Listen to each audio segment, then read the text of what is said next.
নমস্কার, সবাই নিশ্চয়ই ভালো আছেন। আমার নতুন ব্লগে সবাইকে স্বাগতম। কয়েকদিন আগে আমি লঙ্কাপাড়া বলে একটা ভিউ পয়েন্টে ঘুরতে গেছিলাম।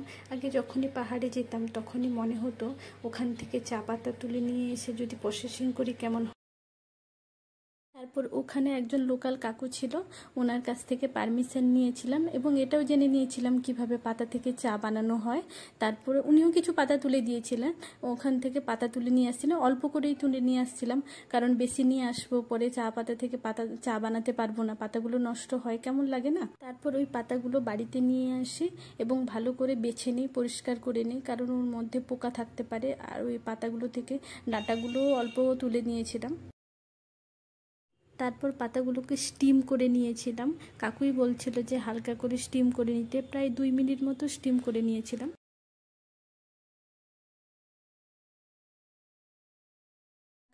ঢাকা দিয়ে প্রায় 5-7 মিনিট মতো রেখে দিয়েছিলাম, যাতে পাতাগুলো একটু ঠান্ডা হয়, না হলে তো হাত পুড়ে যাবে আবার। তারপরে পাতাগুলো ঠান্ডা হয়ে যাওয়ার পরে ঢাকনা খুলে একটা থালার মধ্যে ভালো করে মেলে নিয়েছিলাম, যাতে পাতাগুলো ঠান্ডা হয়ে যায় আর কি। তারপরে থালার মধ্যে মেলে নেওয়ার পর প্রায় সারা রাত ফ্যানে রেখে দিয়েছিলাম, ফ্যানের হাওয়ায় শুকোনোর জন্য। ফ্যানের হাওয়ায় সারা রাত শুকিয়ে যাওয়ার পর পাতাগুলোকে তারপরের দিন হলো রোদে দিয়ে দিয়েছিলাম। রোদে ধরুন প্রায় 2 দিন মতো রোদে দিয়েছিলাম, তাপটাও ভালো ছিল, তাই 2 দিন রোদে দেওয়ার পরে ওই পাতাগুলো, এখন দেখতে পাচ্ছেন সাউন্ডটা কি সুন্দর, মুচমুচে একটা সাউন্ড চলে আসছে। রোদে দেওয়ার পর ওই পাতাগুলোকে আমি একটা কৌটোর মধ্যে রেখে দিয়েছিলাম। কৌটোর মধ্যে রাখার পরে যাতে নষ্ট না হয়, না হলে তো এই বৃষ্টিকালে তো নষ্ট হয়ে যাবে তো পাতাগুলো রোদে। তারপরে বিকেলবেলার দিকে একটা, কারণ নিজে চা পাতা থেকে চা বানিয়েছি, টেস্ট করে দেখতে হবে না কেমন হয়েছে, তাই বিকেলে হালকা জল ফুটিয়ে নিয়ে তার মধ্যে লবঙ্গ আর চিনি দিয়ে ভালো করে জলটা ফুটিয়ে নিয়েছিলাম। তারপরে চা পাতা দিয়ে হালকা ফুটিয়ে নিয়েছিলাম, কারণ যেহেতু পাতাটা তো তেতো লাগবে। ফুটিয়ে নেওয়ার পরে পাতাগুলো 2 মিনিট ফুটিয়েছিলাম প্রায়। তারপরে ঢাকা দিয়ে রেখে দিয়েছিলাম 5 মিনিটের মতো। নর্মালি আমি চা খাই না, তবু যেহেতু নিজে বানিয়েছি তার টেস্ট করে দেখতে হয়, তো এর জন্য আমি বানানোর পরে তারপরে ওই চা পাতাগুলোকে ভালো করে ছেঁকে নিয়েছিলাম।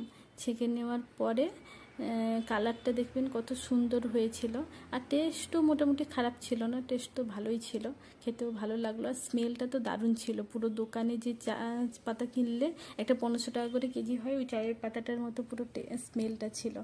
এইটা ভাববেন না যে আমি নিজে বানিয়েছি বলে নিজের প্রশংসা করছি, যে কালারটা সে সত্যি, কালারটা বা টেস্ট ভালো ছিল, সত্যি চায়ের কালারটাও সুন্দর ছিল, আর হলো টেস্টটাও খারাপ ছিল না, খুব ভালোই ছিল, স্মেলটাও তো সত্যি খুব ভালো ছিল।